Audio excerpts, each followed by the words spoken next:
Clive Barker Podcast, audio commentaries. Thanks to your generous donations to our Kickstarter funding campaign, Clive Barker Podcast presents Fundraiser 9. Celebrations!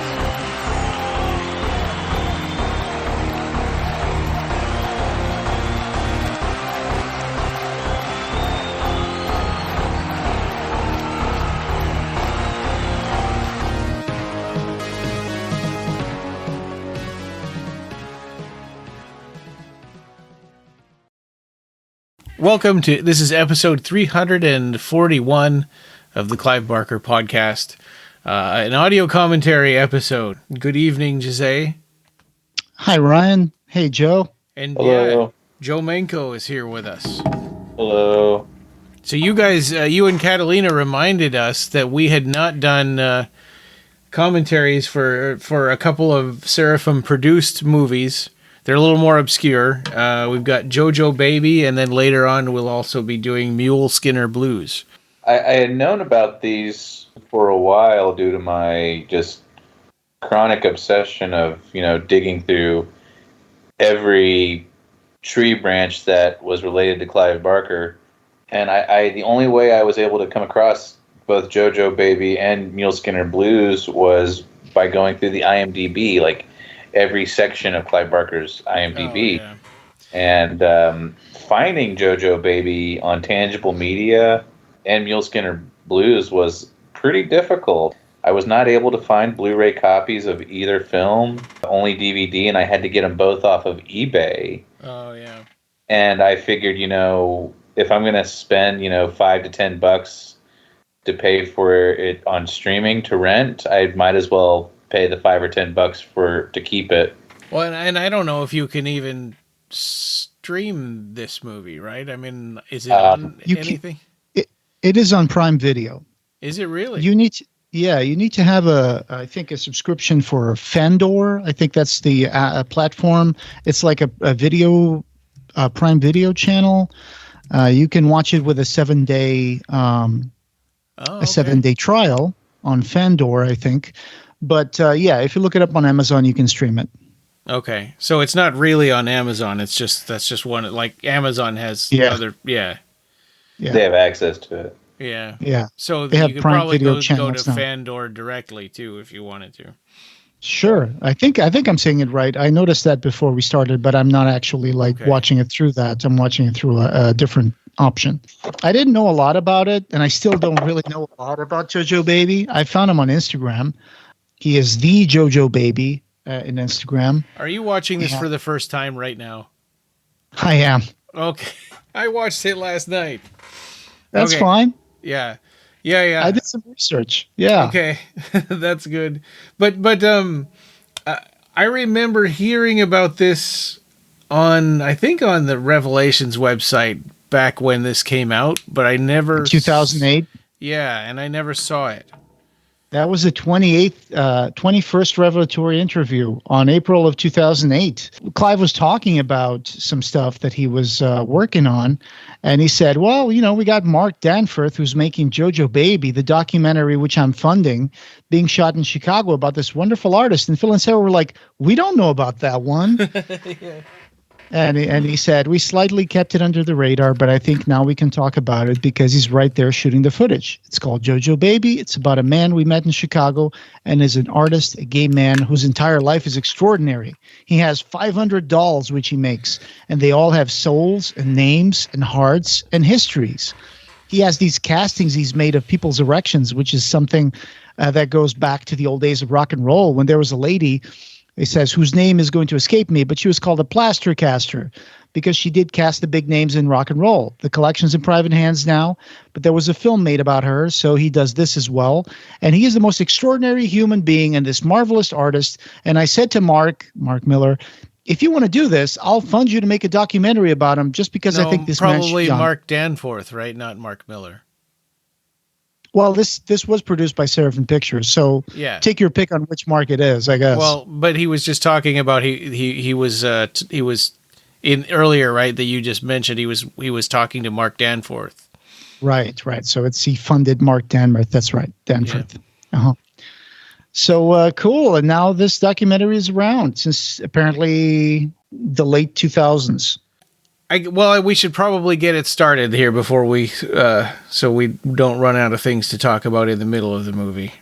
Sure. So anybody out there, like Jose had mentioned, it is available to stream, so you can do that. Or if you have the DVD, like Joe tracked it down on eBay. It was produced by Seraphim, like you said, Jose. And Clive Barker is a producer, and also Rob Humphreys, who was Clive's assistant back in 2008 through 10. Oh, yeah. When this movie was made. Right. It says that the movie's directed by Mark Danforth and Dana Buning. Yeah. Dana Buning. Yeah. Buning. Something like that. Yeah. Dana also was the cinematographer of the short film, or I mean the documentary, with Mark being an editor. Yeah, so they can. It when you watch this, it feels very indie. Like, right? It seems like it's got a really small crew. They only interviewed in this documentary. They only interviewed probably 4 people. I watched this like 3 times already, but I can't remember. I think that's about it. We can look at the IMDb has the full cast on it, but that's how I remember it.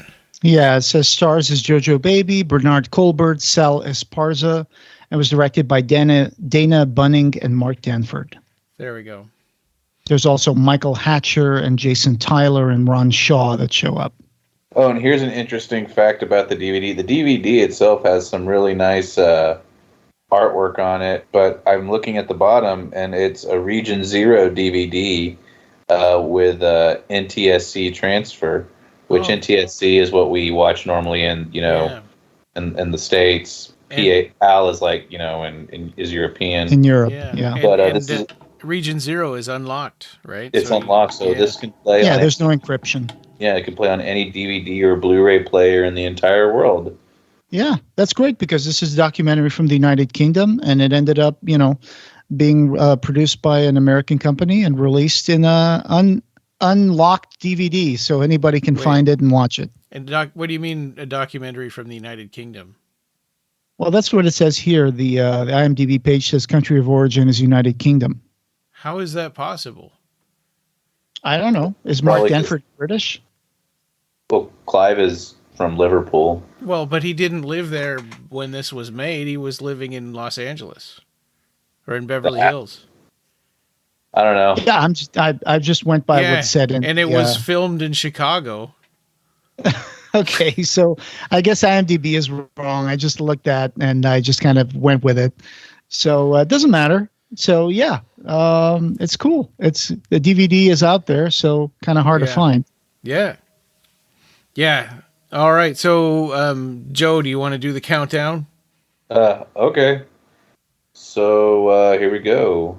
We are all synced up and ready to hit play. In 3, 2, 1, action. All right. Okay. So it's kind of gearing up to the Seraphim Films logo. Yeah. More like just a font. Yeah. With this crazy backwards music. Yeah. Oh, also just to warn you, anybody who, there's a lot of dicks in this. So. Yeah, not real ones. They're dolls, dolls and castings like Jose was talking about. Well, when you cast a penis, you have to cast it on top of use a real penis. Yep. Yes. So, which they'll go into discussion with later. In the picture. It's funny that Clive talked about the plaster caster. Her name was Cynthia, and she actually exhibited a lot of those plaster casts of members of rock and roll stars. Frank Zappa wanted to organize an exhibit of all of them called Cock Rock, but unfortunately he didn't. That's funny. When I didn't realize at first this was Chicago, but I've been there, and when I saw this opening, I'm like, oh my God, that's totally Chicago. Damn. Yeah, right, because you grew up in Seattle, right? Yeah, but I've been to Chicago once for a function, a realtor thing. I have So never we're driving been to around the city. I've been through Illinois, though. No, wait. I did go through Chicago. I went through, oh gosh, where was I? I was in LeClaire, Iowa, and I took the frickin' bridge on over Mississippi, and then we went to Illinois, and we drove through Chicago for the hell of it. Chicago hot dogs are awesome. Yeah. Candyman Land. Yeah. This disco Jojo Baby title card. It's funny. His Sally. I'm bummed that this DVD doesn't have subtitles because there's just no possible way you can retain 100% of the information in this. This story is so dense. Yeah, and it's tough for us doing commentary to try to remember everything that all these people are saying. Yeah. But all this artwork in the background, I bet Clive was like just really all about it when he discovered this artist.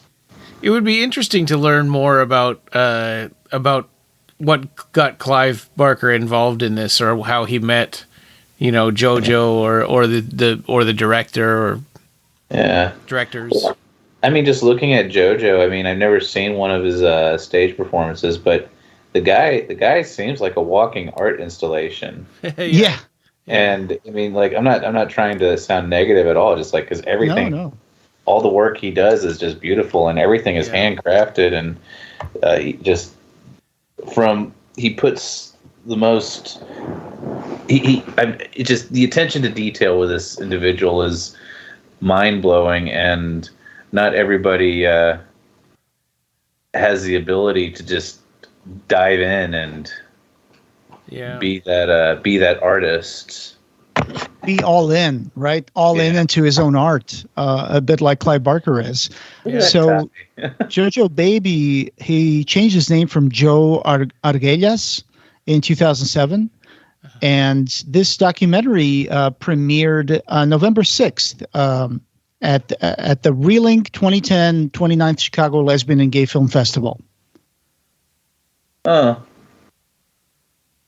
And you see the Muppet the Muppet in the background. Yeah. That's another fun part of this. Well, it's not a fun part. It's an interesting part of the story later. Yeah, sure. Yeah, I love the Muppets. I love Jim Henson. Me too. I'm a huge fan. I have all of their movies. We have all their movies, but not the entirety of Fraggle Rock or the shows. Oh, I have those, and I even have a bootleg of Emmett Otter Jug Band Christmas where they put I love that one. Kermit the Frog back in it. Oh, we have a legit VHS of that. But they took Kermit out when Disney bought the company because the Jim Henson Company didn't have the rights to Kermit the Frog anymore. Yeah, Brett McKenzie from Flight of the Conchords. He did the music for the latest Muppet films. Right. Yeah. He's doing Emmett Otter's Jug Band. Like a remake or something? Yeah, they're making a movie, and Brett McKenzie's writing all the music.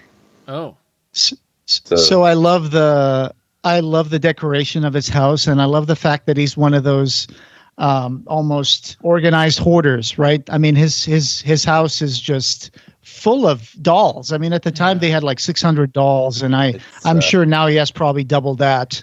I have to say, I just went through a hoarder's house yesterday, and it was the most horrifying experience ever. This is Mexican chaos. But usually those hoarder houses have trash, rats, and roaches, and garbage bags, and this guy has art and dolls. Yeah, no, this is like way more interesting. That place I just wanted to get out of there as fast as possible. Well, I think this doll he's working on, he says he's been working on it off and on for roughly 7 years, I think. Yeah. If I remember correctly. Once again, for anyone listening, this has no subtitles, and I'm going solely off memory. Yeah, and then later on he talks about, oh, you know what? This skeleton's too tall. Look how tall she's going to end up being. And I'll just take the head off and start over. Yeah. So this is like paper mache and all sorts of stuff that he adds to the sculptures, right? And there was some kind of rigid wires and pipes that he used for the skeleton. Right. For this one, he's doing like kind of an homage to Marilyn Monroe, I think. Yeah, that's right. Yeah. another interesting. He states it in this documentary, but he doesn't charge for any of this stuff. He does this purely for his own cathartic reasons, Sure. and for the sake of art. And he makes these babies, these sculptures. These are his children, and he sends them off into the world. And yeah, it's just if I spent 7 to 10 years working on something like this, I'd say hell no. Yeah. Get your hands off my thing. Well, and you think about how much time he puts into that. Like, how can you live if you're spending all your time doing stuff for free? It's the life of an artist. Well, he does shows and stuff, and nowadays I've looked into his thing. He does shows. There's all sorts of shows with ticket sales and stuff. So his home and studio at the time they did this were in Gallery 352 in Wicker Park's Flatiron Building. Look at all this stuff. Yeah. So maybe he's gotten, since this came out, maybe he's gotten more famous and done more, or been able to expand a little bit. Yeah. He is on Instagram. So on Instagram, his handle is the Jojo Baby. Oh, okay. Well, because and he's also on Facebook. In this, he talks about money a little bit, and like he had to give up this big table because his new studio space is so small, and he has to use this little table. And yeah, man. It's not easy being an artist. Yeah, you were asking about how did Clive Barker got into it, but Jojo Baby was also part of the Sisters of Perpetual Indulgence, and I think Clive has mentioned them before. Yeah, I think on Revelations interview 13, when he was he was doing Burt Green exhibitions and stuff. That might have been the time when he finally met him, because he said he was doing something with the Sisters of Perpetual Indulgence. Oh. So I just looked that up. Yeah. So that's 2 interviews that mention this then. Well, yeah. I mean, in here they just mentioned the Sisters of Perpetual Indulgence when he was signing for Demonic Sex, Meltdown Comics, and he said, we're doing this signing with the Sisters of Perpetual Indulgence. Sister Erotica, Eddie, is one of the guys I painted at the Burt Green exhibition. So he and his fellow sisters will be with us and essentially do good works. They're marvelous.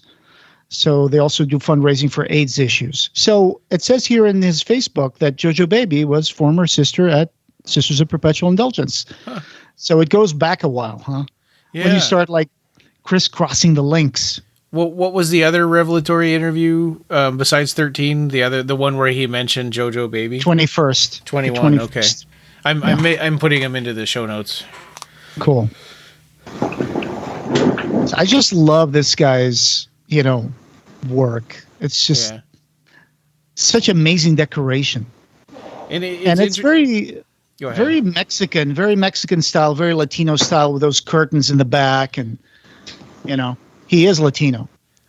He it's interesting too. He talks a little bit later about how he's so soft spoken and shy, and he talks about he kind of wishes he'd had one of his costumes on for this interview, because then he has more energy and is more commanding and stuff.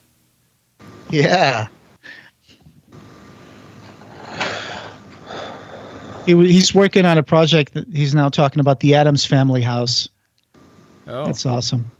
He painted the exterior wall of his space as a big Swiss block of cheese. Oh man! Yeah, cool. At the Flatiron Building. So one weird thing about this documentary, I guess it's more about the director or the cinematographer, but every once in a while, and they just did it, but every once in a while they zoom in on his radiator, and I don't know why.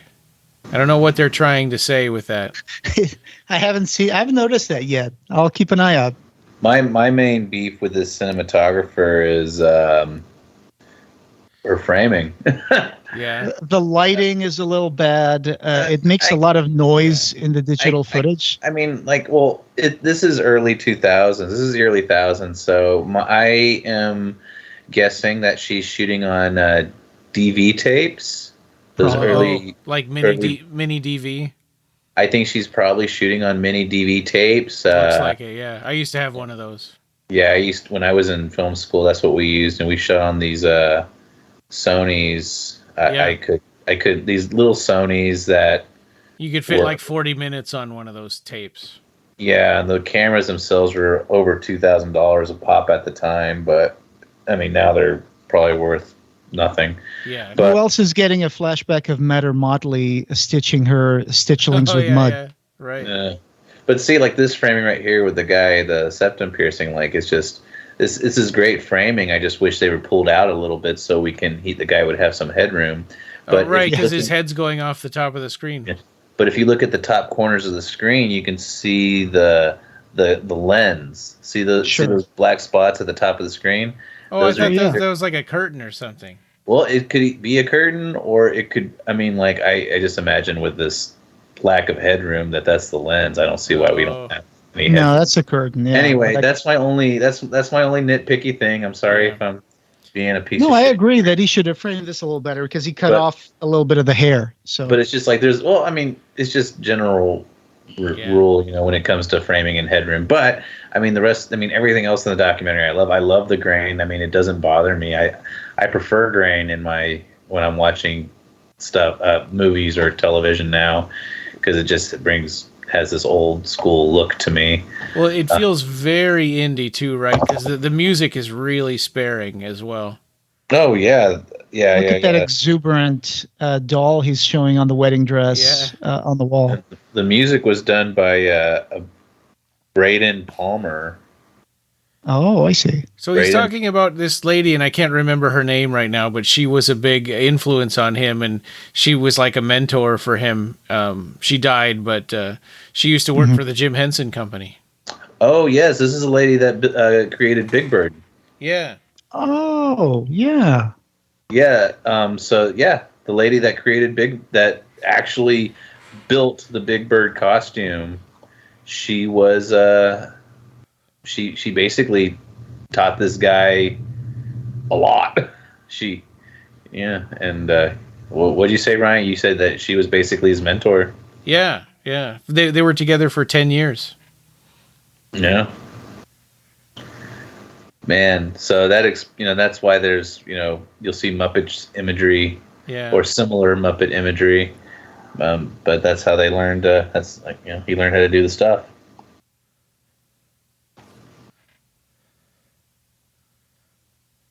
Man, what did you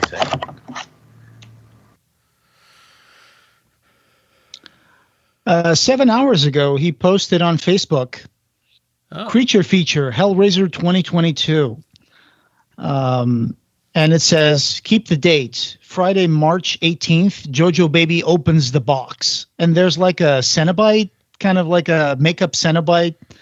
So I wonder what this is going to be. I guess we'll know on March 18th. Yeah. Well, and he mentions Pinhead briefly in this documentary also. Like he was gonna do Pinhead on one of these dolls, like put pins in the head or nails or whatever. Fantastic. Yeah, you should definitely mark that date down and see if there's a way we can check out that performance. Oh yeah.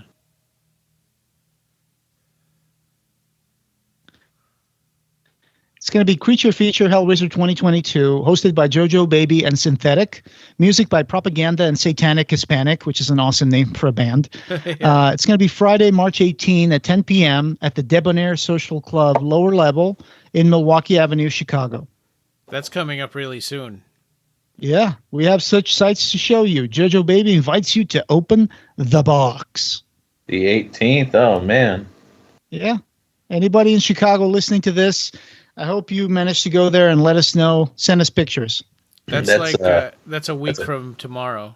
That's a Friday. And it's a day before March 19, which is Trauma Day Spring 2022. Oh, yeah, that's here in Dallas. Wow. Yeah. Sounds like I'm going to be spending my whole day with Lloyd. Woo. Yeah, that's cool. Nice. Yeah. Yeah, they're showing Shakespeare's Shitstorm. I think Lloyd would like Jojo Baby. Oh, yeah. I don't know if Jojo Baby could tolerate Lloyd. Who knows? I could be wrong. So this is kind of about the tragic death of poor Greer. I got the idea that she was a transgender that's what artist. they said. Yeah. Yep. That's sad.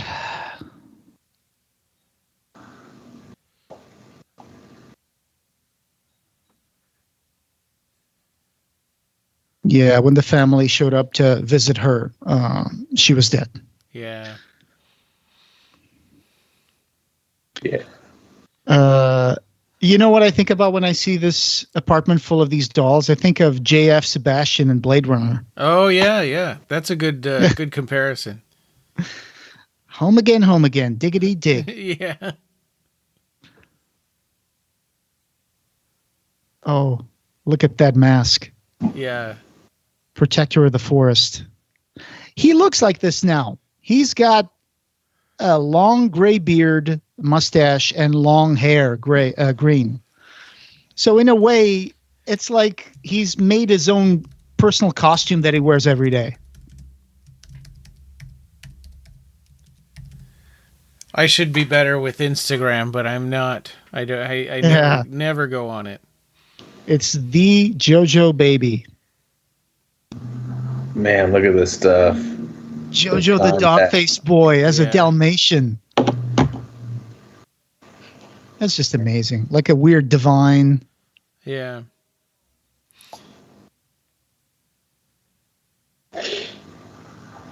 I could see why Clive Barker would be fascinated with an artist such as Jojo because he's so protean. He's like this person who's always in flux and reinventing himself at every turn. And a little bit like Salvador Dali, right? Like not caring what people think, and I'm just gonna do what's inside of me, and just and that's it, and with no worry about what other people think. Yeah, and makeup is such an amazing art in the hands of the right artist. I mean, Joe, you got a person in Little Spark Films. She's an amazing makeup artist. What's her name? Which one, Tori or Wendy? Tori. Yes, Tori. I mean, she does those amazing, makeup jobs where she plays like always this kind of satanic clown. It's amazing what she can do with makeup. Oh yeah, she's great. And haunted houses here in town are constantly they're I don't want to say they're fighting over her, but it's Oh, that's cool. Everybody it's a crazy level of skill she has. Everybody it's camera ready. Yeah, everybody wants Tori on their team, and the weird thing, the crazy thing about it is that Tori wants to be on everybody's team. She just likes to play and work and do makeup, but there's only one Tori, and Oh man, she can't be in. She's not Dr. Manhattan, So, but yeah, Tori, she's amazing, and I think she would actually get a kick out of this documentary, to be honest. Because Joe was going through his routine and putting on some makeup and some accessories. But go ahead, Joe. No, Tori, I think she would really get a kick out of this documentary because with all the puppetry and whatnot, how Jojo handles his artistry, I think Tori could learn a lot just from watching how he works. Because she did all the Sockos on Vice Mares and. Yeah, she took a lot of Jim Henson methods and took them to heart when it came to making these things. So they're not just socks on a hand, with a thumb wobbling up and down trying to make it talk.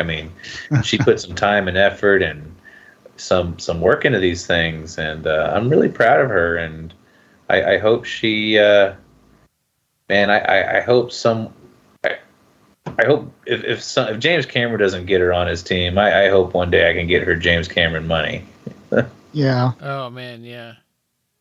But Clive mentioned a little bit more of how this documentary got made. He said, Mark was there for a few days of shooting. When he's talking about Mule Skinner Blues here, because that's also another connection here. He says, Phil and Sarah asked him, how does that compare, and they're talking about Jojo Baby, with how you got involved with Mule Skinner Blues? And Clive says, that was just something that came to me, someone I had known actually at what used to be Miramax, and he showed me the project, and I loved it, and I said, well, anything I can do to help? And he said, put your name on it. And I said, I'm very happy to do that because that helped him and helped that picture. It was partially formed when I first saw it. This one has been started from scratch. Mark was there for a few days of shooting and has now gone back 2 days ago to pick up where he left off. And with another 6 days, he will hopefully have enough material to put a picture together.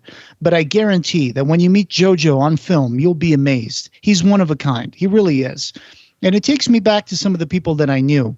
There was a man called Pristine Condition, for instance. He came to my signings sometimes, and it was always really sweet. He had been one of Warhol's cross-dressing, garage people. And then, of course, all that went away in those days of Holly Woodlawn, Candy Darling, with all that glamour, and Joe D'Alessandro and so on. All of that sort of vanished long before Warhol died. It only sustained them for a certain period of time, I think. But Pristine Condition had extraordinary photographs, which he shared with me, of what it had been like in the day, how glamorous, the high times that were being had by all. I like to think there's something similar on a much, much smaller scale happening now, that we're trying to find artists out there who deserve attention, deserve to be honored. Jojo's the first, and I'm hopeful there'll be many more. Jojo is doing it in a way that people who like Lord of the Rings wouldn't necessarily like, but it is nevertheless absolute work of a fantasist, a man who is dreaming with his eyes open. I love this George Burns doll. And he's like, I didn't know what to do with it. It seemed unfinished, so I put some wheels on it. Why not? Yeah. I always think that every time I see his ears, I wonder if that hurts. Or maybe it just hurt only when at the first. Nah. They get used to it. The gauges, yeah. Yeah, oh boy. But it really stretches the skin out. Yeah, yeah. And if you get tired of it, you have to do surgery to get them back together. But usually people don't. They just keep putting bigger and bigger gauges. Oh. But some people look at art like this and they say, why? And there's other people that say, why not? That's just the way,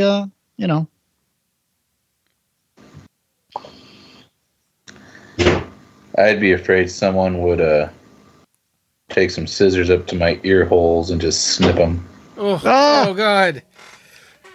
Oh, that's painful to even think about.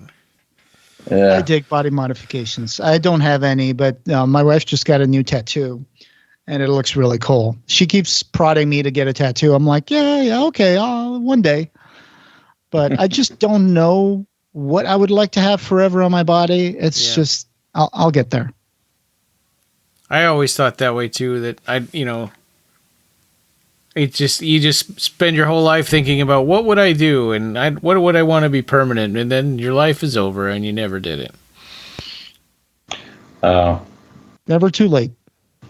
I don't know. My first tattoo was a total mistake out of peer pressure, and I regretted it. As soon as I got it, I regretted it, and it just looked like a blob of, crappy tattoo under my skin, and fortunately I never spent $1. I never spent $1 on a tattoo. Well, I have now, but at the time, that was my first, and working with various tattoo shops in the area, right. I was able to get that stuff, I was able to get it covered up. Oh, wow. Just by paying with photography work, and but I have another piece of crap tattoo because I made the same mistake a second time a couple years later. So don't feel bad for not getting one. Yeah. So Ryan, you were asking about how Clive met Jojo Baby, and there's actually a quote from Jojo Baby. He says, well, you never think that when you meet one of your heroes that they're going to like you. Then to want to share you with the world, it's too much. I loved Clive Barker for such a long time. All my friends said that I would end up on the silver screen, and we knew it would have to be with Clive Barker or John Waters. I heard he was coming to town with a gallery show at the Packer Schaff Gallery. I go thinking I won't be able to afford his pieces, but I spent some of my rent and bought one of his drawings. My friend got sick and I couldn't meet Clive. The next night was the 25th anniversary of Hellraiser at the Music Box. Sally, which we've seen here before, he's the guy with the short blonde hair. Mm-hmm. Sally and I dressed up as Cenobites and had no luck meeting him there either. The third night was a book signing, and I was next in line when he took a break, and I was thinking, I'm never going to meet him. I was crushed. After the break, he sat down beside me, and I gave him a shirt that I had made for him. He loved it and asked if I would design costumes for a movie. I said, I will do it for free. This is why you don't make money, Jojo. Yeah. My friend told him that he should come see my gallery, and I couldn't believe he actually showed up. He spent 4 hours there with me at my space. We talked about art, magic, all of it. He said that I would be hearing from him again. That was on a Sunday. He called me on a Tuesday and says he doesn't want clothes now, but something bigger. He offered to produce a documentary about me. He wanted to send a camera crew tomorrow, and I asked if I could clean my house first. Wow. But this is his studio, right? Not his house. I think there's an overlap there. I really do. Oh, yeah. Yeah, maybe that is. Studios can also be your house. Yeah. I mean, but yeah, I just had assumed that this was because they talked about all the artists, right, in this space. Like he's much different from all the other artists here, and it made it seem like it was a rental studio, and not like an apartment. I love the little GIMP plushie that he's holding in right now. That's what we think it is. Oh my God. Did you hear what he just said? Yeah. He said when he was a kid that I think someone said, when you masturbate, you're pounding the nails into Jesus's wounds. Yeah. Damn. So he apologizes. That's Catholic guilt for you. Every time. Well, if that's the case, then Jesus should be used to it by now. Yeah. Oh my God. Yeah, you think about that. Oh God. I mean, Pornhub does exist. Yeah. And so many more. Oh shit. Oh man. Seriously, I look forward to the day that this gets a re-release. Mm-hmm. Hopefully on Blu-ray with subtitles. And subtitles aren't cheap. I'm over here complaining that, mm-hmm. I'm not, first world problems, but subtitles they're expensive. Well, I bet that Fandor version that Jose found has subtitles. It might. It Maybe. Also might not. A lot of American stuff doesn't really have subtitles except for closed captioning. But but for what we're doing here, that would be good enough. Yeah, probably. Well, like on HBO Max, for instance, the only DC property that has subtitles or closed captioning is the Peacemaker TV show. Really? Yeah, nothing else on HBO, like the Halle Berry Catwoman movie, the Christopher Nolan Dark Knight trilogy, the Ryan Reynolds Green Lantern, the crappy Wonder Woman movies, you name it. DC does not put subtitles on their properties except for Peacemaker. The Peacemaker. What a bunch of cheapskates. Oh my God! Do you see this little installation with the dome with the little penises? Yeah. They look like mushrooms. Yeah, that's amazing. This Triffid, it is amazing. Yeah, it is pretty amazing. I mean, for the torture is only 40 minutes, and to get English, French, German, and Spanish costs nearly $600 for a 40-minute film. Yeah. Damn, dude, I'll do Portuguese for free. Yeah, I know. And send me the script. If you can do all that, then why can't what is it, Warner Brothers? Why can't they chip in for some subtitles for these DC things? Well, I don't know. I mean, this documentary, what's the runtime on this thing? 1 hour 21 minutes. So, wow. So just to get subtitles on this probably would have cost. Well, it's the early 2000s, so the price is different, and it was probably way more difficult. Because now you can just go to services and be like, "Yo, here's $50, subtitle my movie."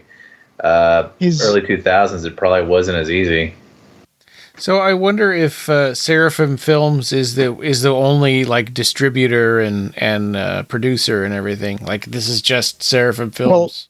Producer. I don't think they're the distributor. They're not the distributor. MVD Visual, a division of MDV Entertainment Group, is the distributor. So www.mvdvisual.com. Okay. Yeah. Well, so I'm sure back when they made this, there wasn't really streaming. There were download movies, right? Yeah. So they probably only had plans to put it on DVD and probably only streamed it recently. Probably. I mean, yeah, it says the- here distributed exclusively by MVD. Huh. Look at the framing on this shot right now. Like he cut off half of his face. But they're going to do a plaster caster now. So, yeah. Am I the only one feeling a little inadequate after seeing those plaster casts? Well, there's the God damn. TV on in the background. I think I know that movie. Oh, I bet you do. Yeah. I think I do, but I'm going to go make me a sandwich real quick while Michael Hatcher does his magic. Okay. Let me know about that movie. Oh. You know what? I think I must have fallen asleep before this part. I don't remember this at all. Yeah, well, I'm looking at it Oh my God! first time. Yeah, no, me too. Because I think I did drift off a few times during this last night. I mean, listen, guys. I mean, Cynthia Plastercaster had another friend who would fluff the rock stars so they could, it takes, you got to cast that thing. It takes a little time. It takes a little time. Definitely has to stay up, Nobody wants to plaster cast a shriveled prune. Yeah. Please keep talking. Yeah, well, now I'm seeing this part for the first time, and Yeah. wow, I had because when they had said there were a lot of these, I didn't remember that because I was not awake, I guess, during this part. That's okay. Kind of reminds you of the time when Clive drew a gigantic penis on your book, huh? Yes, yeah. Yeah, he was teasing me a lot too. He told Oh, me, yeah. He told me you're probably the straightest person I've ever met. And he goes, well, maybe Mark. And he looked at Mark Miller. He goes, no, I think it's you. Oh boy. He kind of Plaster casting. he kind of has a thing where he judges people a little bit based on how straight they are. Oh sure. No, I understand that. I mean, because there's a little bit of that, I don't know. There's a little bit of that rejection of gayness and being too straight, Yeah. I don't know if rejection is a strong word, but Yeah, if you well, like then Clive Barker, you have to be into this at some point. You have to be a little bit into this. Right. At least in the nude aspect of art, I mean, everybody loves David. David's a naked dude, right? Right. I mean, David, the Michelangelo. Yeah, the statue of David, yeah. Yeah. Except the classic statues, they're not erect. You know what I'm saying? Right. It's a tiny little thing. Yeah.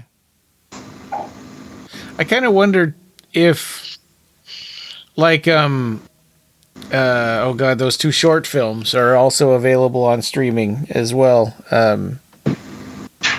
Now my brain is not working. The Forbidden and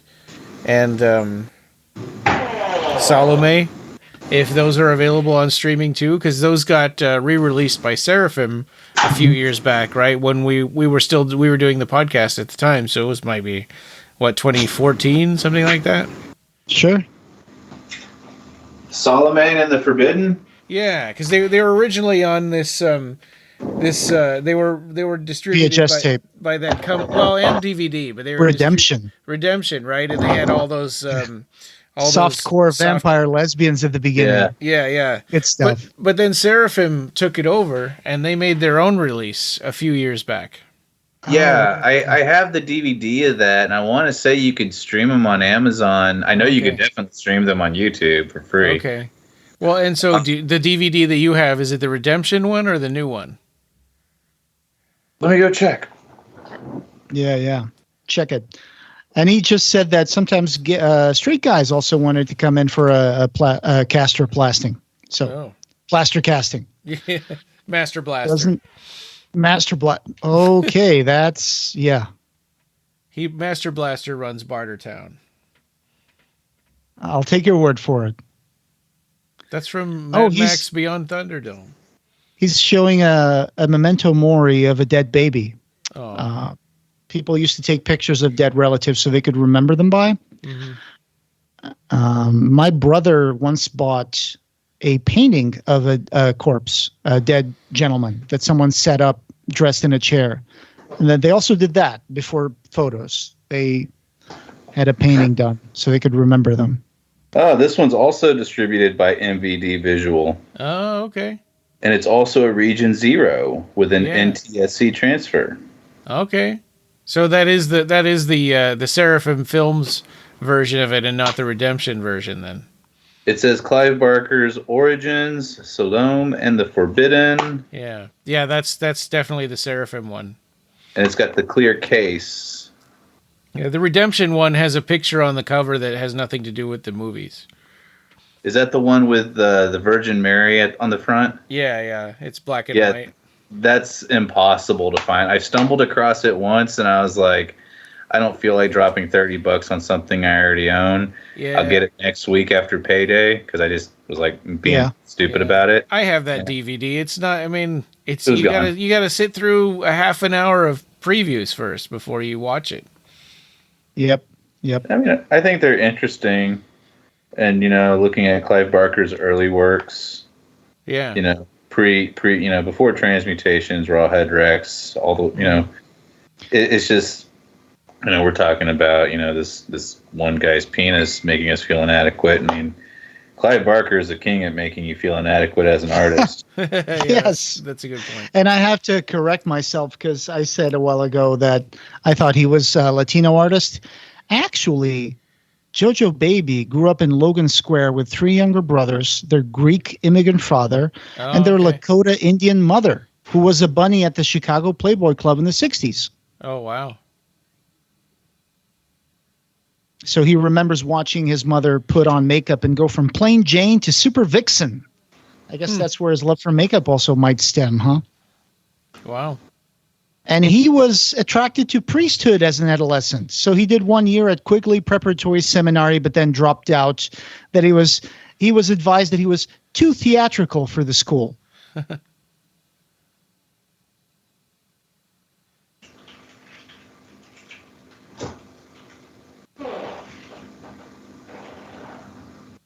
And then by age 14, he was enrolled in beauty school and frequenting house music clubs.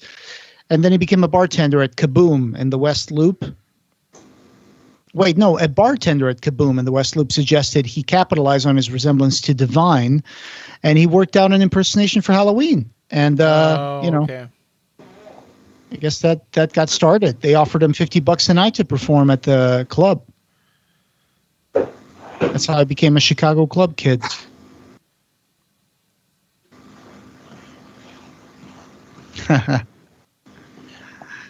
Once he supported himself as a hairstylist, he got an apartment in Lakeview with Jeff Free, Cookie Dough, and Trixie Thunderpussy. Fellow underage club kids he performed with at Shelter. So I wonder when they say club kids, that these are the same club kids that like James St. James and, would associate with back in the day. When I say it, like, you familiar with James St. James? No. I've heard of the name. But I know there were also club kids in New York and stuff like that. So yeah, I mean that was just the scene in the was it the 80s, right? Yeah. But no, man, I don't know if it's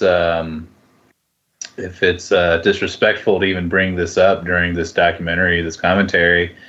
It's because there's a true crime book called Disco Bloodbath, which was wow. It was eventually adapted into a film starring Macaulay Culkin playing the role of Michael Alec and Seth Green playing the role of James St. James. And it's about the club kid scene. And you know what? Now that I'm talking about it, it might be the New York scene. I know Michael Alec went to prison for a long time. for. Yeah, he's got a YouTube channel, I think. Yeah. Didn't he kill someone?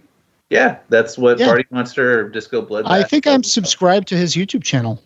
They let him out of jail, and yeah.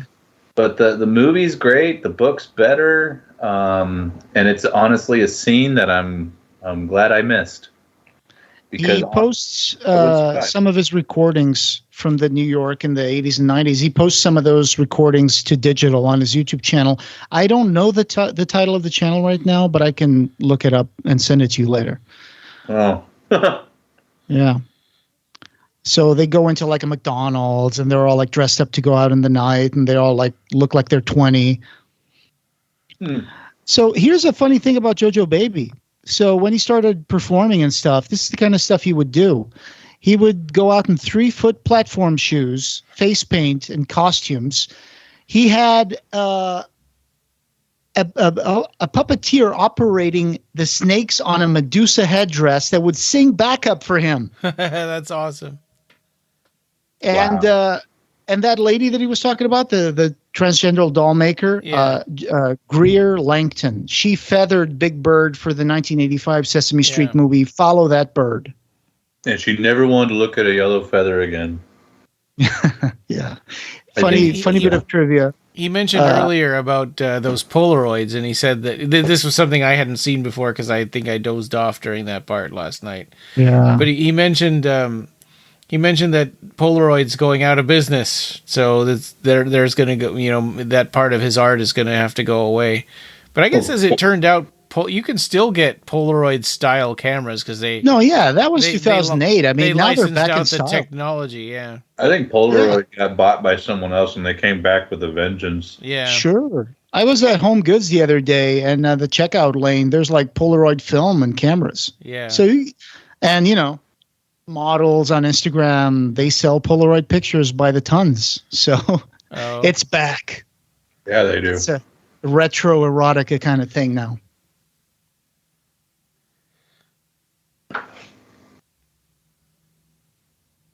Yeah, but that's this is fantastic. I love all the stuff that I'm seeing. I'm seeing pictures of JoJo with certain costumes and makeup. He almost looks like he belongs in the Aberrat world. Right, yeah, that's a good point. I wonder if he's read Aberrat. I bet he has, yeah. Oh, yeah, probably, yeah. So in 2005, his mother died from a brown recluse bite, which sounds like a horrible way to die. We have her honor. We have those spiders in Fairbanks. In Alaska, they live in the cold like that? Well, they hibernate in your under your house when in the cold. Jeez. So in his mother's honor, he legally changed his name to his stage name Jojo Baby, which was the pet name for him from his mother when he was a child.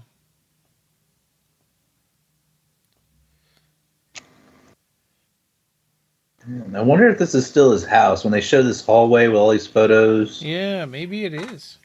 I mean, because this is the first time I'm watching it with the sound off, of course. Yeah.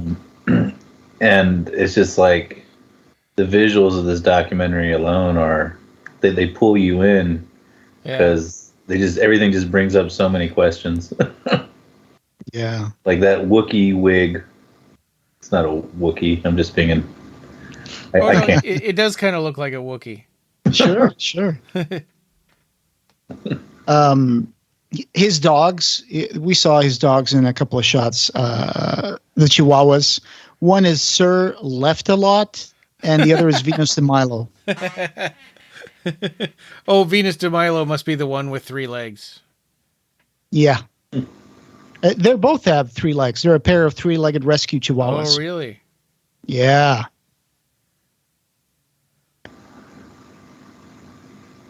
And Mark Danforth was an intern at Seraphim Films at the time. Oh, okay. And Dana Buning was his aunt, reality TV producer. Well, and back in 2008, Mark was a brand new employee there. Mark Miller, I mean. Okay. Sure. He wasn't like a president or an assistant or anything. So Dana is Mark's aunt? Mark Oh. Danforth's aunt. Oh, Dana Buning. This Yeah, Mark one of the Danforth's aunt. co-directors and Oh, okay. cinematographers of this. So, being a hairdresser during Yeah, the my Bulls monster. Dynasty years, Jojo Baby also did Dennis Rodman's leopard spot and camouflage dye jobs. Oh my Really? God. I remember those toys from their commercials. I wanted one so bad, my parents wouldn't get me one. Yeah, yeah. And Joe, I found out here, IMDb. Well, not IMDb, but I found out that he has an uncredited bit part in Party Monster. Jojo Oh. Baby is in it somewhere. Oh, really? Yeah, Okay, well then I guess it's okay that I You brought got- it up. we got to watch the movie and see if we can find him in the background. You guys have never seen Party Monster? I have not. No, I've I never- know the cover of it. This is the first I time know I've the heard of cover. Party Monster. Macaulay Oh. Culkin and Seth Green are in the cover of the poster, so I know that. But I don't think I've ever seen the movie. And I think the person who plays Angel in the movie is it's Fez from that '70s show. Oh, Yeah, but it's have fun with that. huh. It's the movie's it's pretty dark.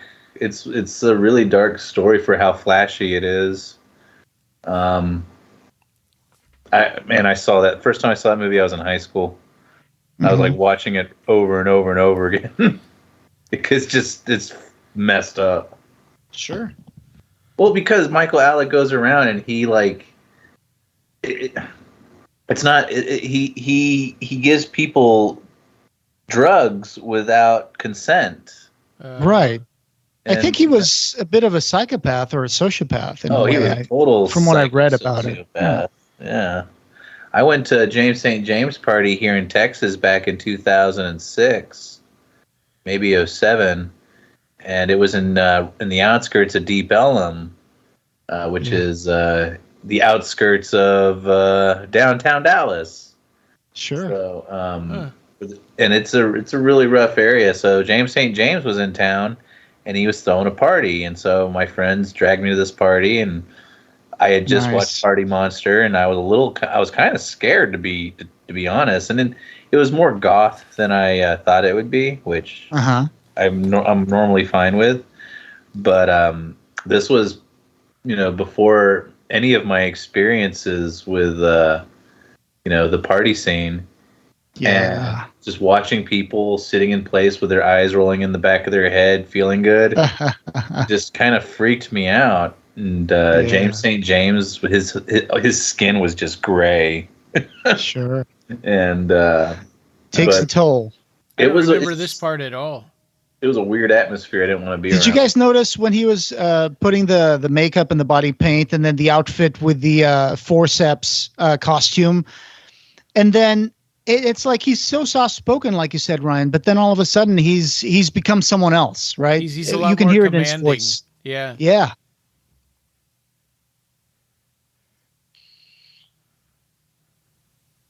Oh, he's comfortable. This is his real skin, as Manifestive will say. Sure. When they're off the stage is when they put their costumes on and go into the real world. Manifestive did the soundtrack for The Torture, right? Yeah. Paragraph Taylor. He did. He's fantastic. I've known that guy since I was, I guess, 11. Wow. Yeah. Yeah. This is Sally and Jojo. I have no idea what that tape is doing on Jojo's face. Oh, wait, is that? Oh, okay, he's just painting his face. I think that tape is supposed to peel off. Well, I don't know. This is the full costume. Yeah. This is outstanding. Oh, look at that! It's like he's cosplaying as the girl in the Dracula, Mina, right? The body of Mina Harker in Dracula, Francis Ford Coppola's Dracula. Mina with an M. Mina, yeah. I think so. What Yeah. a crazy costume! Wow, Like looks amazing. Mina in the upside down Tim Burton world.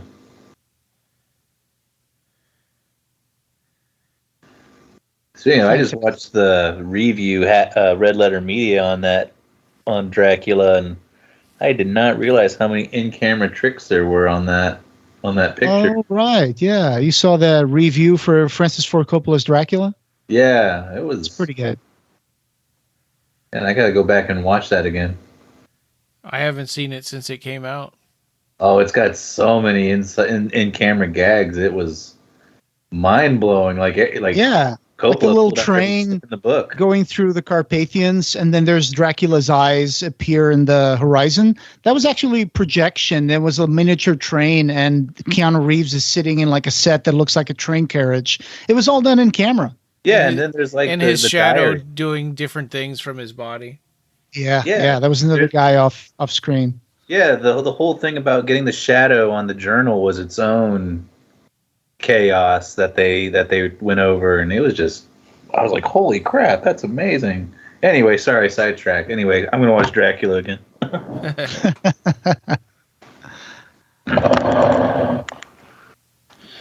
So this is his brother, and he mentions in this movie that his brother is kind of just a different person, and he when he dies, he doesn't know what's going to happen to all of his dolls and all of his stuff. But they don't really mention too much about what his brother actually does, or much about him. He's got great eyebrows, though. Yeah. He's the oldest kid. Mm. A couple of years before they shot this, shortly after his mother died, I just found this out. One of his testicles swelled up to the size of a grapefruit, and he found out he had testicular cancer and he was HIV positive. So they had to go radiation therapy, and he beat the cancer. Wow.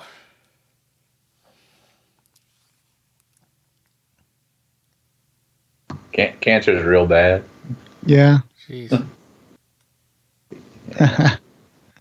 He's saying that he found an X-ray of two Siamese twins, and he put it on MySpace, saying that he and his brother have been very close since the operation. It's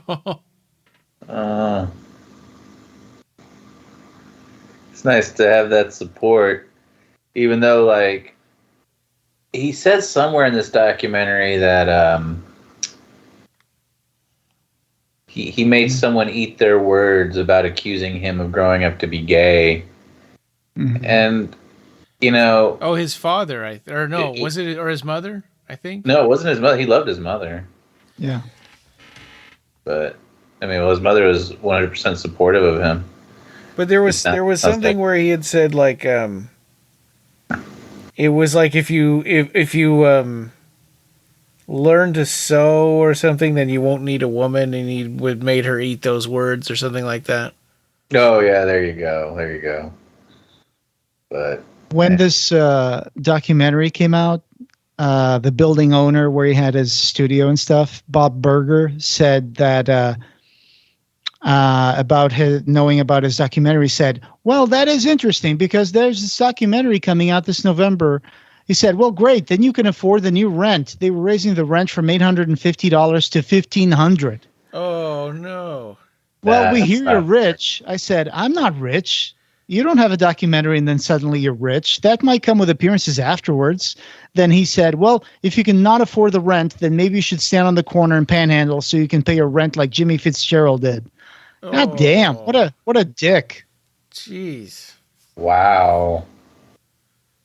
So I don't know if he still has this space, but yeah. Yeah, I hope he moved to somewhere better. But yep. Geez, man. But I do hope also that this documentary helped him,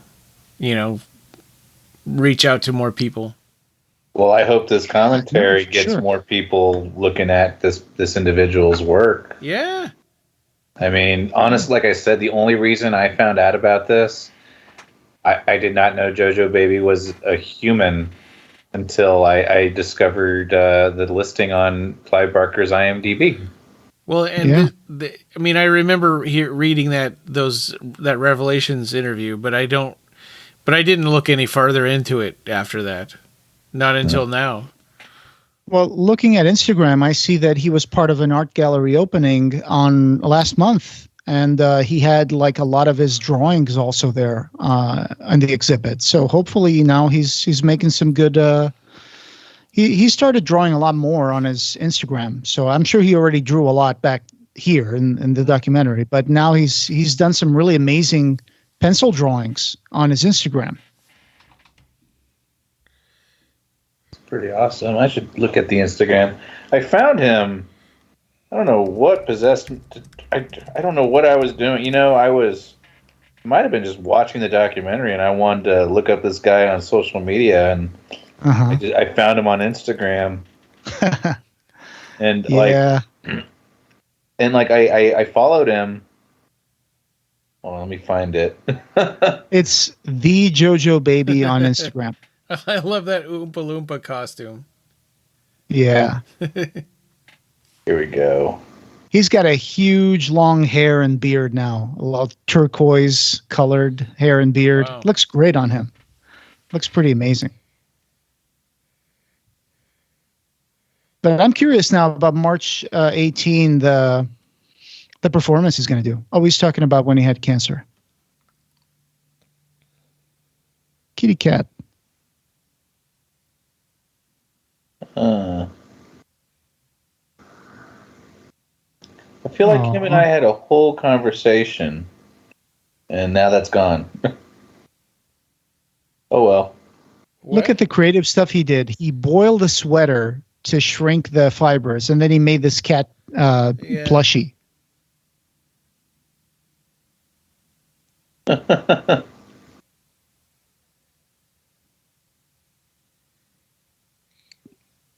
Yeah. I'll find it.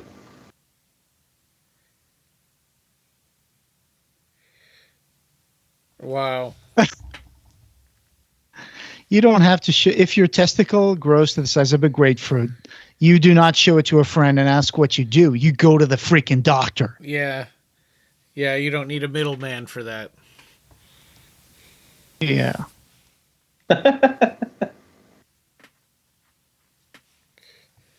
God damn. Emergency surgery.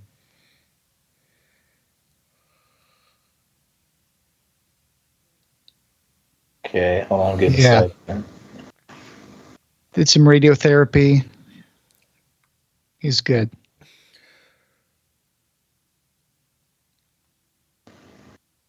Okay.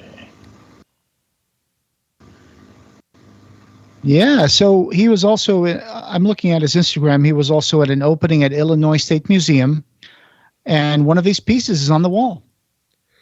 That's so cool, really? Yeah, Yeah. that's awesome. 5 days ago. You remember that, I think this looks like that bride mannequin that we saw earlier in the documentary. It's on a pink wall at the Illinois State Museum. Okay. And he's wearing a Boy George t-shirt because Boy George, Clive Barker, and Jim Henson were some of his idols. Oh. Well, Jim Henson's a very good person to look up to. Yeah. Okay, here we go. This is strange. You found the Instagram? Yeah, well, no, I've had the Instagram, but it was weird because I followed Jojo on the Vice Mayor's Instagram account, and he hit me up and just said hello, and I responded back hello and never said anything back. Oh. And then he hit me up on my personal Instagram. Yeah. And said, if you ever need a clown or a monster with a smiley face. So I sent him concept art of Mr. Jones. Hey. And it was marked as seen but not responded to. And I'm like, well. I'm like, oh, well. Got to keep the hustle going, you know? Yeah. I mean, like, if I had the money, I'd pay him. If he would accept the money and I had it, I'd pay him. Sure. But do I need a legit awesome doll mannequin, or one of these sculptures of something that's one of my monsters? Hell yes I do, but I'm not going to go hunt. The answer is yes. I'm not going to pester this magnificent artist. I love that Medusa. Yeah. But you know what? I think that all went down like when when the movie showed up. I was like, oh yes, finally. Well, you can say, hey, we did a commentary on your documentary. Oh yeah, totally. Absolutely, yeah. Yeah. They'll listen to it and go, oh, it's that asshole. That Joe Manico. He did Manico. Yeah, some people say that crap to me. Man. I love the use of forceps on his costumes. There goes my dog. Oh, I thought that was in the movie for a second. Yeah, I was about to say, hey, the documentary left in like sirens. Well, I think the sirens were in the documentary, weren't they? I don't think that was out of Joe's. I didn't okay. hear sirens. Yeah, I think that's, Okay, I so think that it was really in was the in there. Yeah, because I'm listening to it. Yeah. So am Yeah. I. But the dog was definitely Joe's, but not the sirens. Yeah. Dogs can sense things, man. Oh, my dog hates everybody equally. Oh no. That's except good. like me and the wife and the kid. Oh, I love the T-shirt. Taste of Chicago with an arrow pointing down to his crotch. There you go. I would love to see a rendition of Candyman by Jojo Baby. That's crazy. Maybe I'll send him like a message on Instagram and say, hey, you ever did anything about Candyman? Yeah. He's probably going to say, oh, yeah, I did it right here on this corner. Well, he did talk about doing a pinhead thing in this one, so he must have something for that. Yeah. It's like probably some milk and cookie stuff he has, and that's been done for years that no one's ever requested, except for us. If he's a huge Hellraiser fan, he dressed up as a Cenobite and stuff. Yeah. In a way, some of these sculptures would be pretty much at home. There's in the radiator again. Did you see it? There's Muppets. I'm a few seconds off. Oh, there it is. Yeah. Yeah, like 4 or 5 times they cut to the radiator in this documentary. Is it because it's making a little bit of a noise, like pss, pss, pss, pss, pss, pss, pss? Maybe. Because I hear this weird noise. Yeah, it might be something like that, but it's kind of weird to draw attention to it. Yeah. Maybe it's so people know the room tone. That's responsible for the room tone. Yeah, they say this wasn't our equipment. Look. I see Spider-Man. I see Wonder Woman behind him. Like a Superman. Yeah. And that blue Muppet thing. Yeah, it looks like Cookie Monster, kind of. I think. Or no, maybe Harry.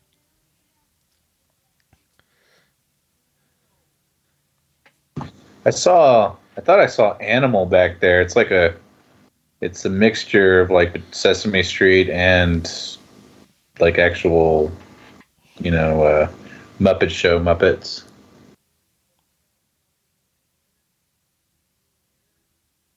Damn, they're showing his retroviral medication. Yeah. And it's funny because it says Jojo Baby because he changed his name legally, so it's on the bottle. Yeah. Well, nowadays with retrovirals and stuff, people can lower their viral load to the point where it's almost undetectable. So hopefully he's on a good cocktail of that. I don't know how it was like 12 years ago or 14 years ago, but right. I know the early stuff, the early days of AZT was terrible. They really were hard on your body.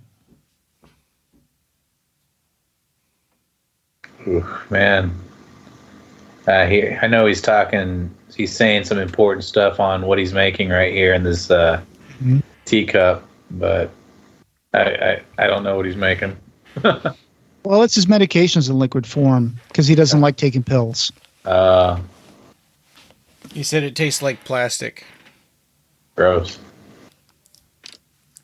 At least I never had to have like codfish liver oil and stuff like that when I was a kid. My mom never gave me that stuff. I did fine. It was all a lie. Nobody has to take that. I would take vitamins though. If you ever get a colonoscopy and you have to drink a gallon of Go Lightly, that's horrible. Not yet. I guess we're getting to that age, huh? What's Go Lightly?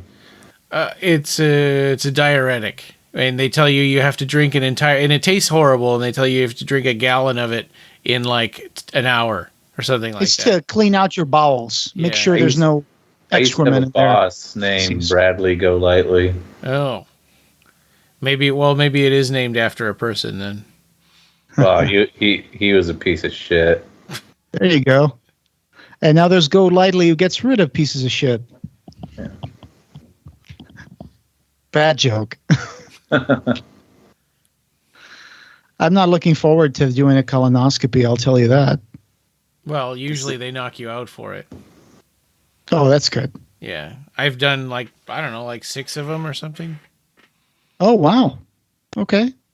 I mean, you're not that much older than me, right? Yeah. I mean, I guess I should be concerned about that. I have irritable bowel disorder, so I have to... Oh, that probably is why. Yeah. Okay, so I'm doing pretty good.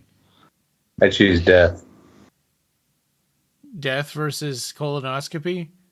I suppose. I have to make it to the hospital before I can, or the doctors before I get a colonoscopy.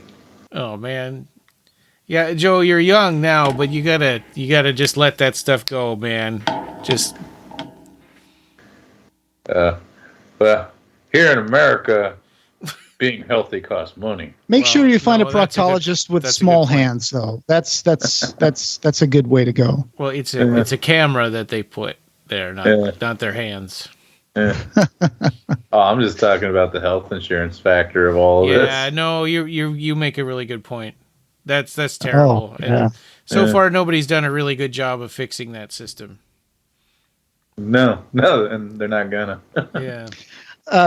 In Portugal, one of the first celebrity performers that died with AIDS back in the late 80s was actually a Portuguese singer who was gay, and he was a hairdresser too, and he was an amazing guy years before his time.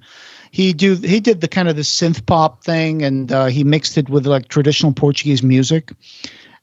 His name was Antonio Variações, and he had he was a hairdresser, and he lived in Lisbon, and he would go often to America and London and stuff like that.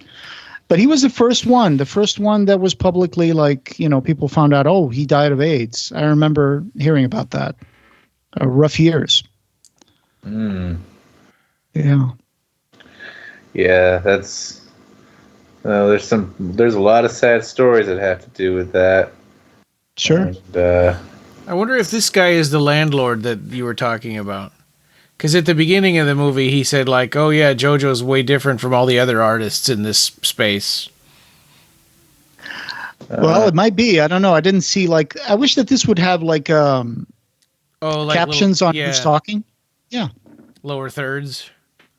Oh, like a title, like a name card or something like that. Yeah, lower third. Yeah. Sounds like a technical name. Yeah. In 2000, when was this filmed? Well, it was released in 2010, so it must have been between 2008 and 2010. The DVD says copyright in 2015. I think this was shot in 2 weeks in 2008. But IMDb, that's when Clive was saying, says 2010 and Seraphim Films. Yeah, and then it premiered on that festival.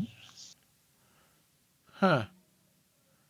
Yeah, I would say this was probably on the drawer for a while, Yeah. Well, little things like those graphics, like I said, the subtitles earlier. The quality of the camera. The quality of the camera. I'm complaining about headspace, but also that probably has to do with their lenses. I mean, I wish I didn't complain about the headspace, but I mean, all these things cost money, and Clive Barker was probably the only person that flipped some sort of bill for this. You're right. Two people, Clive Barker and Rob Humphrey. Seems like it's generally pretty low budget. I mean, all they had to do was have one camera. This is not like a multi-camera setup. Sounds like a lot of the sound was captured on location with the actual camera. Yeah, it's it is not a huge sound mix thing going. It is a very independently produced documentary, but more so, I mean, I think they were genuinely going for a raw feel. Showcase. Yeah. An introduction to who he is. Because and it does a good job of that. Yeah. And the low-level lighting is also forgiving. Like here, he's going through his closet and everything is grainy. I mean, I think this looks beautiful and fantastic. Mm-hmm. Back in 2008, though, I mean, I'm sure that, whoever was editing this was tearing their hair out. Sure. You see all the crushed blacks and stuff like that. You're like, oh, my God. But maybe the framing was also very limited because these are all very enclosed spaces, right? You were just seeing him in a car inside a moving car. This is a closet space. So there's not a lot of room for the camera to back out and pan out and stuff. Exactly. So, I mean, these people made a documentary with a very shoestring budget, and I mean, chances are the budget, I speculate, probably bought their gas, their food, and probably some spare DV tapes and a battery charger. Right. I love how he's naming all these dolls. Well, and if Mark Danforth was, was an intern for Seraphim, then he would have had to relocate to Chicago for a few days. Yeah, that's true. Stay there, which probably costs an exorbitant amount of money. Unless his aunt lived in Chicago and he lived with her, right, Dana? Well.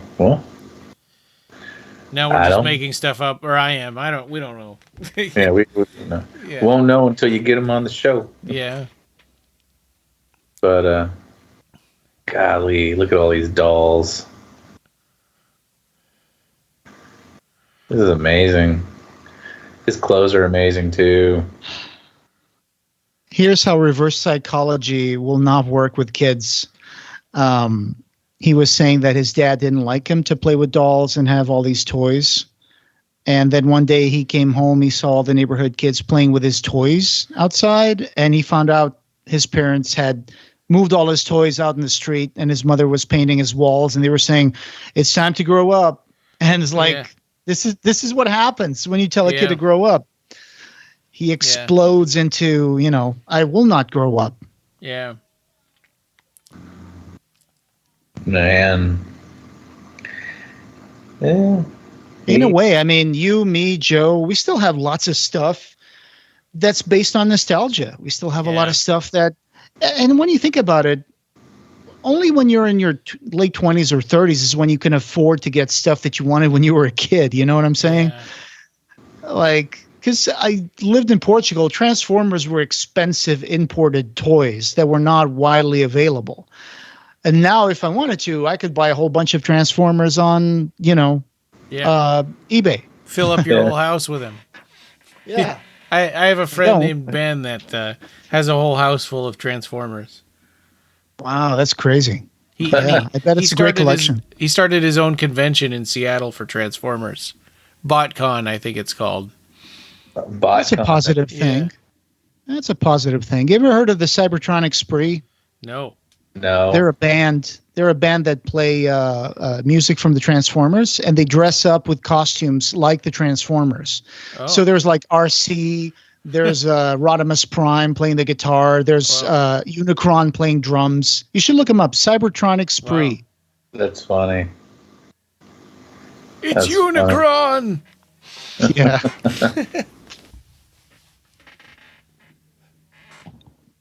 He's talking about putting his mother in a nursing home. Oh, yeah. Yeah. I'm sure that's not easy if you get along with your mom. Yeah, we sort of had to think about that stuff with Jennifer's dad recently. Oh, I'm sorry to hear that. He just got hit by dementia really, all of a sudden, just really bad. Yeah, that's... How old is he?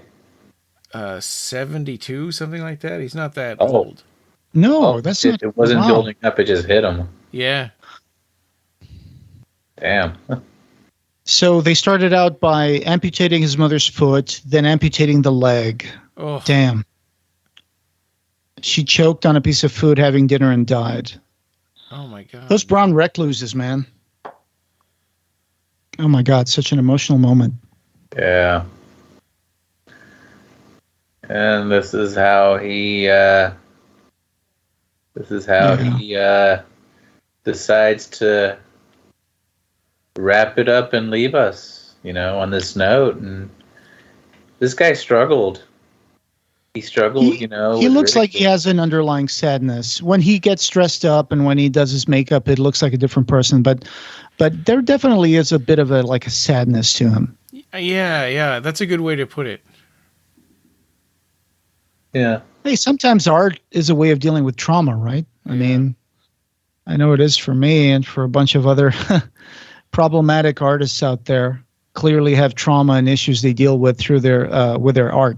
Yeah. Yeah, and no artist is the same.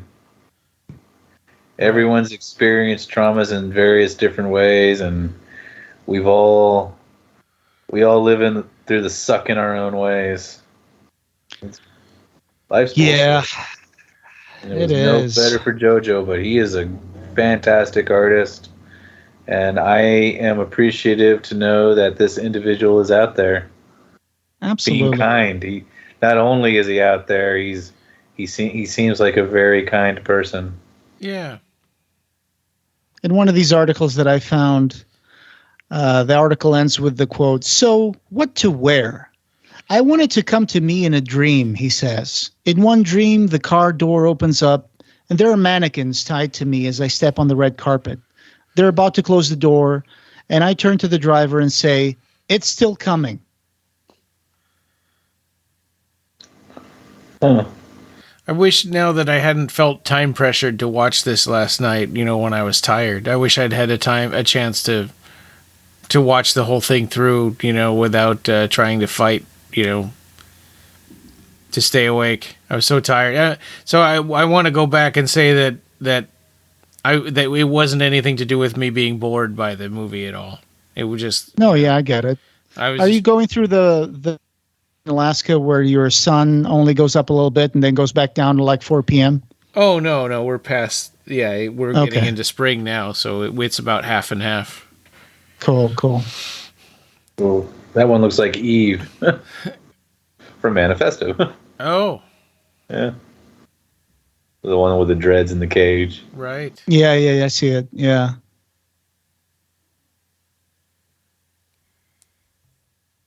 Amazing anatomy. They all have a certain anatomy they share, especially the paper mache ones. Whoa. That one looks like it was made with a real skull. Yeah. Who knows? It might be. Yeah. There's a 3-legged chihuahua. That Venus de Milo name is just so funny. The Gummy Venus de Milo. Yeah. And to have a studio overlook the center of the city like that. That's pretty cool. Looks gorgeous. Oh man.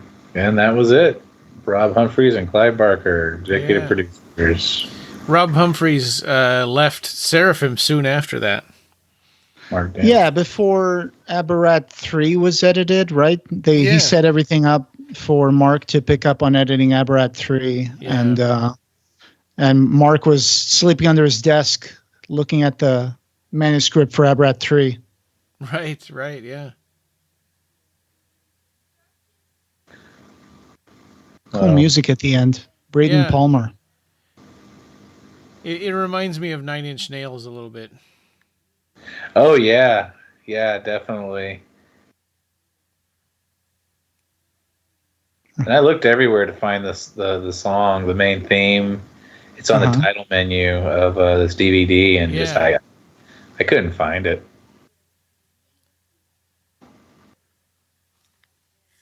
Maybe someday it'll come up in like a limited edition vinyl somewhere. Oh yeah.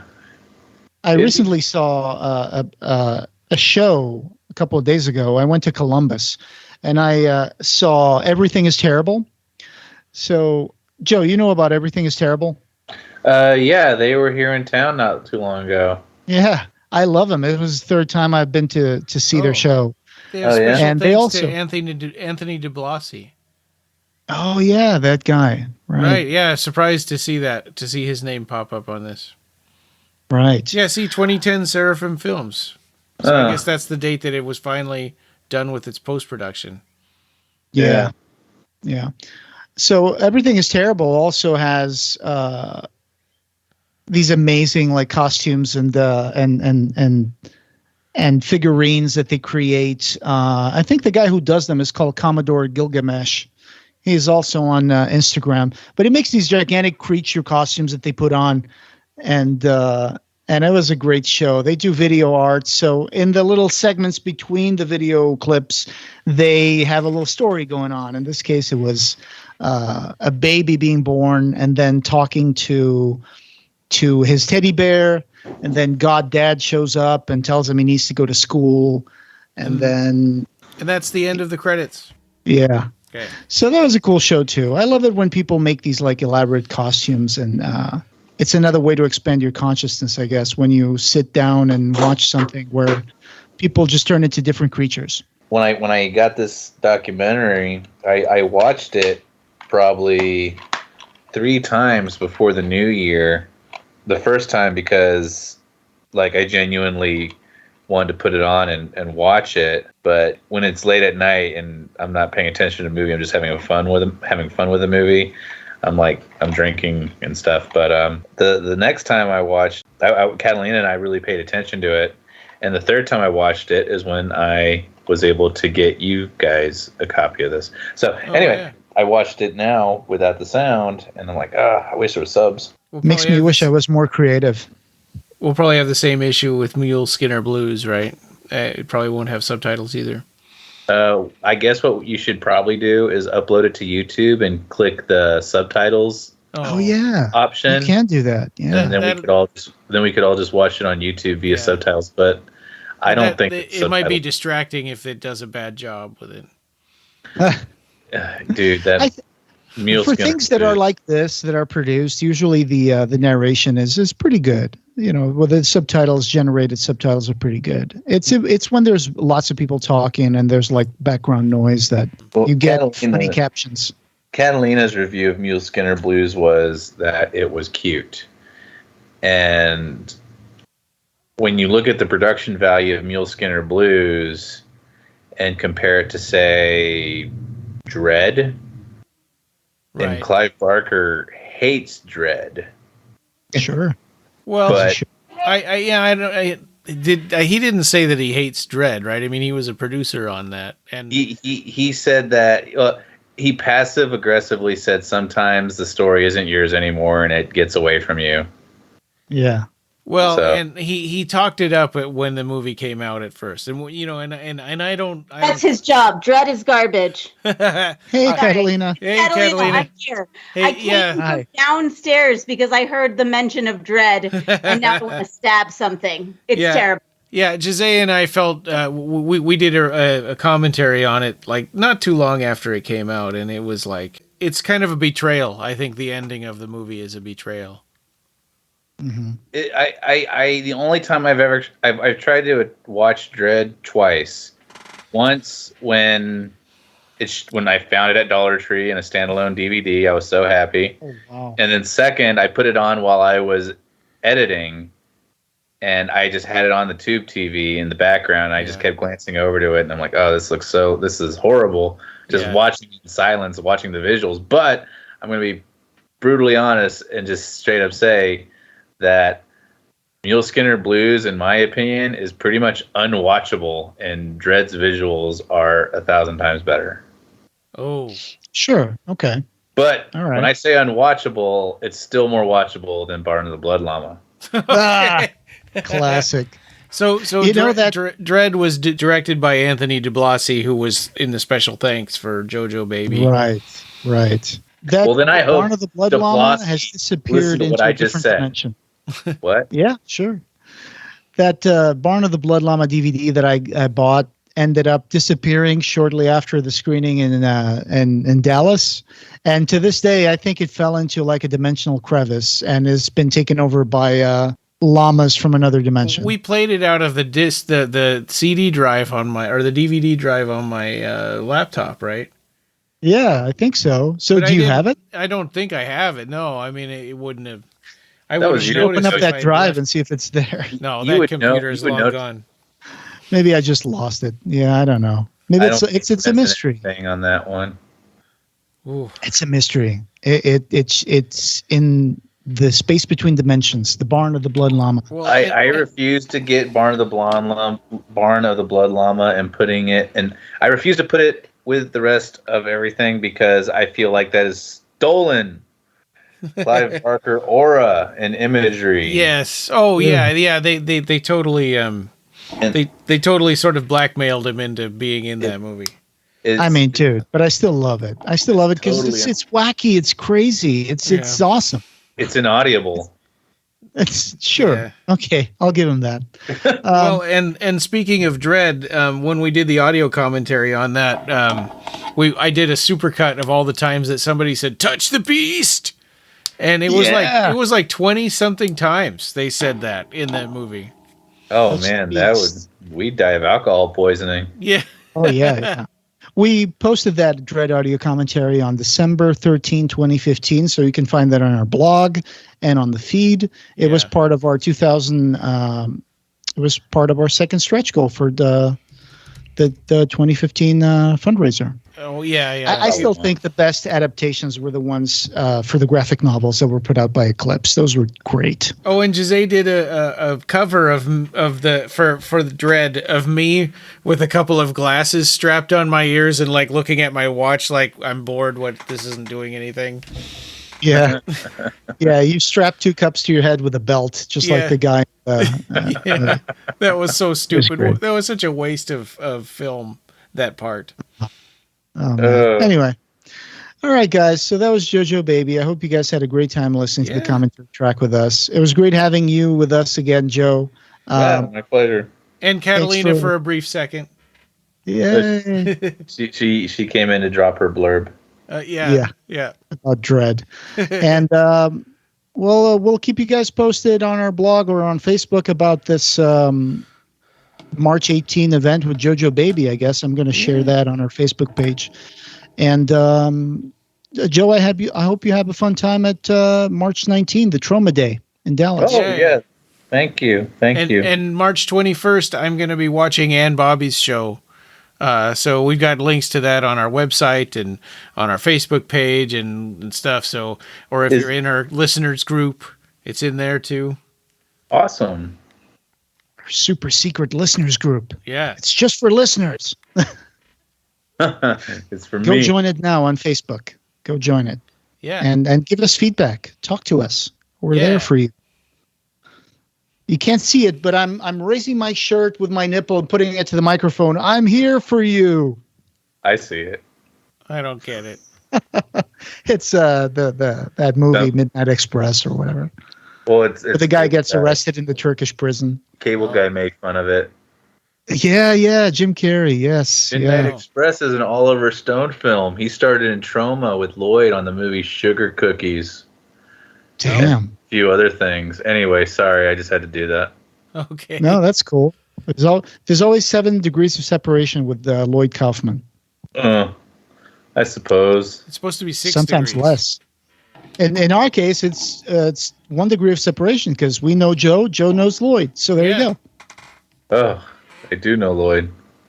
Don't freak me out like that. I have no degrees. Coming up next, we've got an audio commentary for The Brood, an A to Z commentary on, and that one's about T for torso, and we'll be doing David Cronenberg's The Brood. Yeah. Hopefully, we'll have more people join us. Yeah. And let us know if you're interested, Joe. We'd love to have you on that, and I'll get in touch with Ed as well, see if he's interested in doing The Brood. I might have a copy of it on VHS somewhere. Oh, there you go. Oh wow! As long as as long as your VCR doesn't eat the tape or something in the middle of the commentary.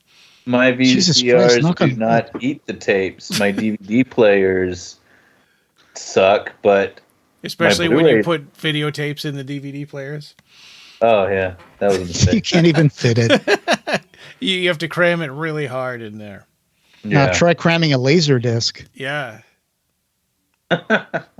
You still find laser discs in record stores. They're usually a lost, forgotten box in the last corner of the record store. Because they There's a bought little them not thing saying realizing Laserdisc. that they were getting laser discs instead of Maybe, records. yeah.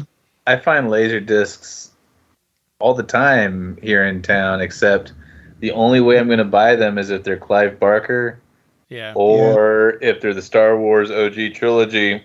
Oh, I man. they're used to not pretty over much $100. only have laser discs, but those days are gone. Now I just have. Did you Clive sell them Barker all? ones. Did you throw them away? I sold them. Yeah, I still Cool. have the Laserdisc player, but it's not hooked up now because of us moving all our stuff out of the basement. Well, you can still play Nightbreed and Lord of Illusions. Yeah, but I have Blu-rays of those too. Yeah. But It's a laser discs retro have different special features, don't they? Yeah. Mostly only special editions had like crazy stuff like audio commentaries and things. Oh. Does the Laserdisc for Nightbreed have that intro with Clive Barker? Or was Yes. that made for like... Yeah, oh, cool. that- Okay. yeah, it does. And the Laserdisc of Lord of the Illusions, that's the only place, as far as I know, that you can get one specific trailer. I made a YouTube version of it. It's on our channel. Neat. So stay tuned for that commentary track for The Brood Yeah. and more Jericho Squad. And what else, Ryan? We don't have much. We don't have anything else planned yet because we're coming to the end of what we've planned so far. We need to work on it again. I mean, we got a lot of stuff to do, but I think y'all should book Jojo Baby for an episode. oh, that would be cool. Hey, Yeah. yeah. I'll try to reach out through Instagram. Yeah. Yeah. I wonder if he's a listener. Yeah, probably not. That would be rad. Yeah. You never know. Yeah. Join the listeners group if you're listening to this, Jojo Baby. Would like to hear from you. Yeah. And sorry, Jose, I interrupted you when you were trying to exit the show. Oh, no, not at all. I mean, I forgot that we still had to do the what's coming up. It's But okay. if we're done with that, I can say Yeah. I can say the line. Do the line. There we go. And this commentary, having no beginning, will have no end. Thank you for joining us, and we hope you have subscribed. You can find the Clive Barker Podcast wherever you find audio. Show notes for this episode, as well as news and reviews, can be found at our website at www.clivebarkercast.com. The Clive Barker Podcast, or BarkerCast, is an independent editorial podcast and blog that is not affiliated with or under contract by Clive Barker or Seraphim, Inc. This is a labor of love by the fans for the fans.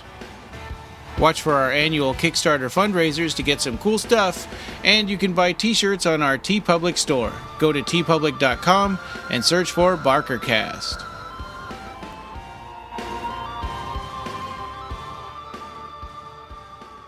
Thanks for listening.